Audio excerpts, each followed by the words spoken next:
ఆంధ్ర రాష్ట్ర ప్రజలకు తిరిగి మీరు చేసిన తప్పును సరిదిద్దుకునే ఒక మంచి అవకాశం వచ్చింది. గత 5 సంవత్సరాలు మన రాష్ట్రంలో జరిగిన అరాచక పాలన ఏంటో చూశారు. మొట్టమొదటి అరాచకం మన హిందూ వ్యవస్థ మీద జగన్ చేసిన అతి కిరాతక దాడి. తిరుమల తిరుపతి పవిత్రతను ఏ విధంగా భ్రష్టు పట్టించాడో చూశాం. తిరుమల పండుగ దర్శనానికి వెళ్లే బస్సు టికెట్ల మీద ఇతర మత గుర్తులను వాటికి సంబంధించిన వ్రాతలను ముద్రించి హిందువుల మనోభావాలను కించపరుస్తూ అన్యమత ప్రచారం చేయడం జరిగింది. పవిత్ర కృష్ణానది పుష్కర్ ఘట్టలో మత మార్పిడులు కార్యక్రమం యథేచ్ఛగా సాగించాడు. హిందూ దేవాలయ ఆలయాలను అపవిత్రం చేస్తూ నిరాఘాటంగా హిందూ దేవాలయాలను అందులోని దేవతామూర్తుల విగ్రహాలను శిరఛేదనాలు చేస్తూ అందుకు పాల్పడిన అరాచక వ్యక్తులను ఎంతవరకు పట్టుకోలేకపోవడం జగన్ హిందూ వ్యతిరేక విధానాలకు నిదర్శనం కదా.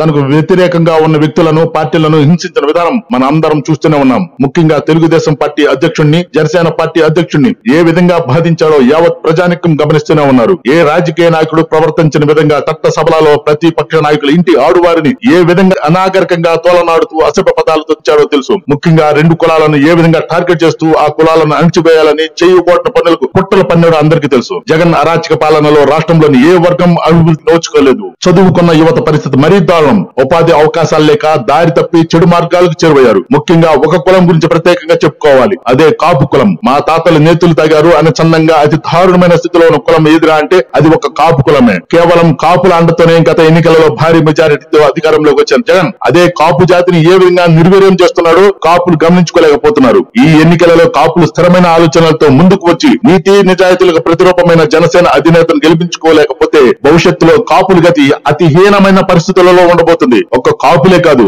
సమాజంలో ఉన్న అన్ని కుల వర్గాలకు ఇదే పరిస్థితి రాబోతుంది. కావున రాష్ట్ర ప్రజలందరూ విజ్ఞతతోటి ఆలోచించి రేపు జరగబోయే పోలింగ్ లో అత్యధికంగా పాల్గొని తమ ఓటుని తెలుగుదేశం, జనసేన, భారతీయ జనతా పార్టీ కూటమికి వేసి మీ భవిష్యత్తును సరైన మార్గంలో పెట్టుకోవాలి. ఇదే అభివృద్ధికి మీకు చివరి అవకాశం. జనసేనను గెలిపించుకోండి.